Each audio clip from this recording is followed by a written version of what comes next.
Joe Delaney. Most of you probably don't know that name. Joe was a standout running back in the early 80s for the Kansas City Chiefs. He was also a hero and an upstanding citizen. The reason why people may not know of Joe is because his career was cut short.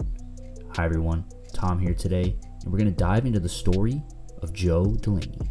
Joe Delaney was born in Henderson, Texas, but he moved early on in his life and attended Houghton High School in Houghton, Bossier Parish, Louisiana. He originally played wide receiver in high school, which was against the wishes of his father, who didn't want him to play football at all. There is not any data for Joe's high school stats, but he was good enough to receive looks from schools like Texas, Oklahoma, Grambling State, and LSU. Delaney ultimately ended up choosing to play for the Division I AA Northwestern State of Louisiana Demons. When Joe arrived at Northwestern State, he decided to make the transition to running back, and safe to say, he transitioned effortlessly. Joe finished his career at Northwestern State with 1,937 yards rushing and 17 touchdowns. Joe had many memorable moments at NWSU, including a game against Nicholls State where he rushed 28 times for 299 yards and 4 touchdowns. The crazy part of that game was 263 of those yards came in the second half of that game, which at time was an NCAA record. Delaney was so loved at NWSU that the university decided to retire his number at halftime of his last ever game there, which is insane.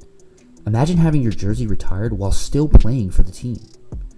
Joe wasn't just a great football player at NWSU, he also ran track and field and showed off his incredible speed in the NCAA meet where he won the 400-meter dash. Delaney is one of the greatest athletes to ever step on foot of a Division I AA field. After his college career was all said and done, he declared for the NFL draft. Delaney was selected by the Chiefs in the second round of the 1981 NFL draft with the 41st overall pick. In his rookie season, Delaney didn't start right away, but when he was finally given the opportunity to be the starting running back, he didn't look back. In his first game off the bench, he rushed for 101 yards, and then in his first game as a starter, he rushed for 106 yards and also had 104 receiving yards against the Raiders.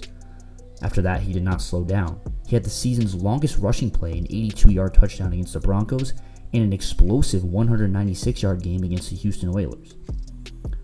After that game, Pro Football Hall of Famer Elvin Bethea had this to say about the young running back. "I've played against the best. O.J. Simpson, Gale Sayers, Walter Payton, and Delaney ranks right up there with them. He's a great with a capital G."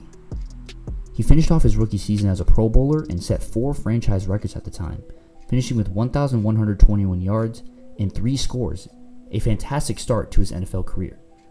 He finished 3rd in AP Rookie of the Year voting, but was voted as the AFC Rookie of the Year by the United Press International and helped lead the Chiefs to a 9-7 record, their first winning record since the 1973 season. The next season did not start off great as the NFL went into a lockout, shortening the season from 16 to 9 games. And during that season, Delaney had to have surgery to repair a detached retina, which caused him to only rush for 380 yards with no scores.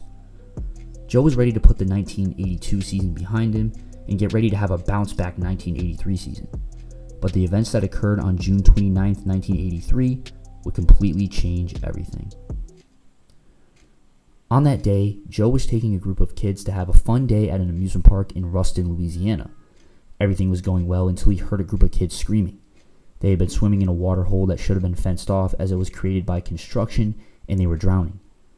Joe did not know how to swim, but he was determined to attempt to save the children. Before he jumped into the lake, he said, "I can't swim good, but I've got to save those kids. If I don't come up, get somebody."